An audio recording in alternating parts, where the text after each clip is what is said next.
Hey guys, what's up? Welcome back for some more E3 discussion.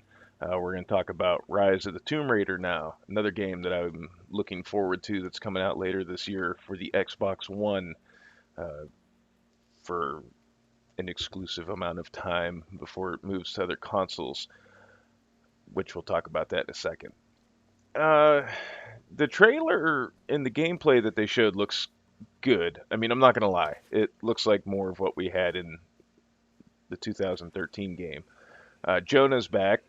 Him and Lara are climbing up a ice shelf to find some ruins in Russia. And as to be expected, things go awry, and she gets separated from Jonah, and there's an avalanche, and shit hits the fan in typical Tomb Raider fashion. The actual climbing up the ice shelf is the same basic climbing that you did in the 2013 game. When they get separated, there's the same kind of QTE stuff and some other shit that goes on that you've already done in the other game. You got to run across some like a cliff ledge, and as you're running, it's collapsing and stuff like that, and you got to make a jump, and she misses the jump, and you've like bust through an ice wall, and you're sliding down a slope, and you got to dodge shit so you don't get impaled in the neck or whatever. And uh, then there's a cutscene where she gets covered in in the snow. She doesn't quite beat the avalanche, and then she like busts out of it, and she's like, "I'm alive." Um, but then they show some interesting stuff after that, where there's some footage of her. It looks like she's in a prison, so we obviously we don't know why she's there yet. Uh, it looks like a good chunk of the game's going to take place in Russia, but there's some other climates.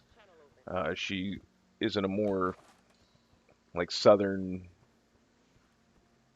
equatorial climate where she's got the same shit on that she had in the last game, the tank top and the brown pants and stuff like that.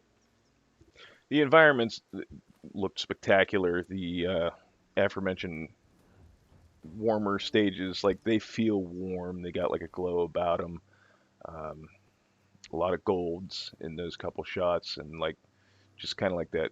I don't know how else to describe it. There's like a warmth to it, and then the areas in Russia are just fucking brutal looking in the trailers. Just like whiteout conditions.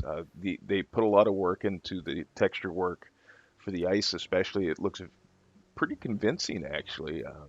It's got like a shimmer to it. It's sort of transparent, and then there's parts where when it gets thicker, it's like that white solid ice and stuff like that. And I mean, all in all, I will give kudos to the environmental artist that it's fucking killer looking. Now, sorry, I had to take a drink there. The thing I don't understand, and this goes back to the first Tomb Raider, or the last Tomb Raider game, Square Enix bitched and pissed and moaned that they didn't think that the 2013 Tomb Raider sold enough until like I think it was sometime after the definitive edition came out. They were like, it finally made what we projected. And now Tomb Raider, I can't remember off the top of my head, but prior to that, it made like $4.2 million before. I think now it's sitting around like 6 million. But like they didn't consider it a hit, and that's pretty fucked up. And they bitched that it didn't have the throughput that they were hoping for, and it didn't meet their projected sales goals and stuff like that. And I addressed this in my video talking about the times exclusiveness for the Xbox One. And I couldn't understand why, if they thought that the 2013 game didn't meet their expectations, why they'd make it exclusive to one particular console. And then, like I said, we did find out it was a timed exclusive. But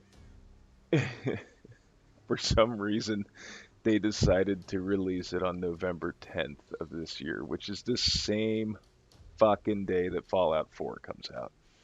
And as excited as I am for Rise of the Tomb Raider, chances are I'm only going to be able to afford either Fallout 4 or Rise of the Tomb Raider, and my money's going to Fallout 4. And by the time I finish that game, Rise of the Tomb Raider might be out on PC, which then kind of just I don't know what the fuck Square Enix is thinking. Wait a week at least or something. I don't know. I think that's kind of a boneheaded move. I think they're banking on the star power of Lara Croft, but I think this is going to backfire and bite them in the ass. But and it's sad because, like I said, I am excited for this game and I really do want to play it. But I can tell you right now, Fallout 4 is going to suck up a lot of my time.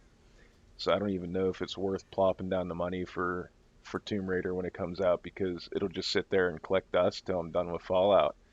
And even a month, if they would have waited a month, it might have made more sense. But oh, I don't know what the fuck they're thinking. That's probably the dumbest move since the whole console exclusive bullshit that they pulled. All in all, I hope the game does well. I'm a fan of the franchise. I'm a fan of the people involved. I think Rhianna Pratchett's a very good writer, and we'll see where it goes from here. Unfortunately, if it comes down to this or Fallout 4, my money's with Fallout 4, Squeenix. So sorry. Um, but like always, guys, I would like to thank everybody for watching, and we'll see you in the next video. All right, have a good one. Why November 10th?